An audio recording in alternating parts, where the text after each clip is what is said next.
You have 5 minutes. Oh, that's a long time for me.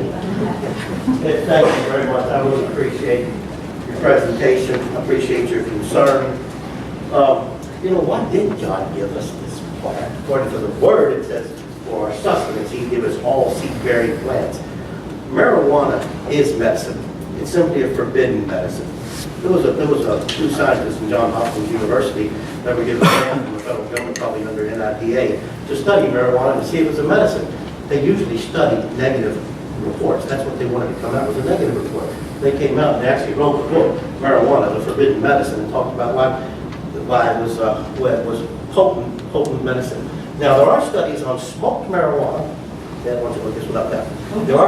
There are studies on smoked marijuana and vaporized marijuana and edible marijuana from the University of California at San Diego, I do believe it was in 2012. And you can find the findings of that study. And they found that almost in every situation where we use opiates, which are very hard to get off of, it's not an addictive, for pain, for neurology, that smoking and vaporizing marijuana was good medicine. It met all the criteria that the pharmaceuticals meet. It meets that threshold.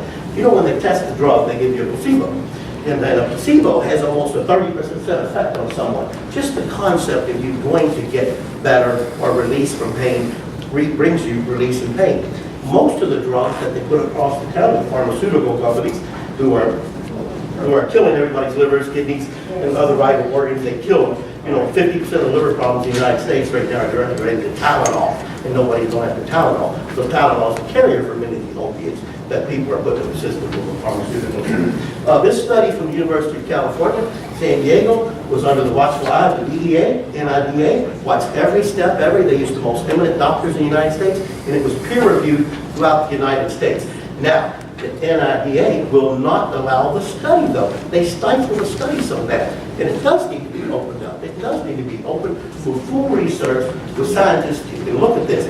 We didn't even know there was an endocannabinoid receptor system in the body until the 1980s, when some Israeli doctors figured out, wow, marijuana was medicine, and been anecdotal before that. In Israel, if you want to read a study of what goes on with medicinal marijuana, read what they're doing in the old folks' home and taking people off their opiates. It's quite a miracle.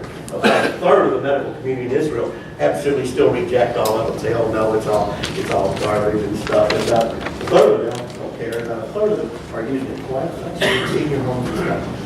But I have these same concerns that you do, Ed, that Pitt has, and you want to keep drugs out of kids' hands. And we absolutely want to do it. We have done an abysmal failure job at doing that my entire life.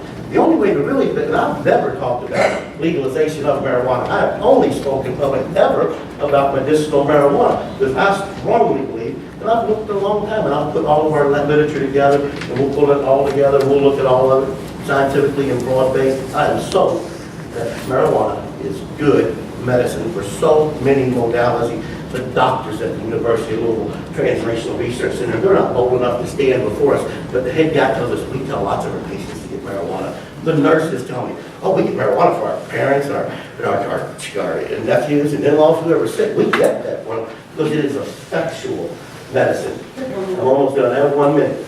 Anyhow, it's really incredible. I love your story about alcohol and tobacco. Kentucky was making about $25 to $30 million on tobacco tax at one time, just a few years ago, before we raised that tax on tobacco twice, and we were actually spending about $1 billion for the social cost of it, making about $25 or $30 million.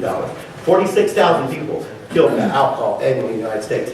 460,000 people killed annually in the United States with tobacco. 0 marijuana deaths. 0 marijuana deaths. Never been one reported. Thank you.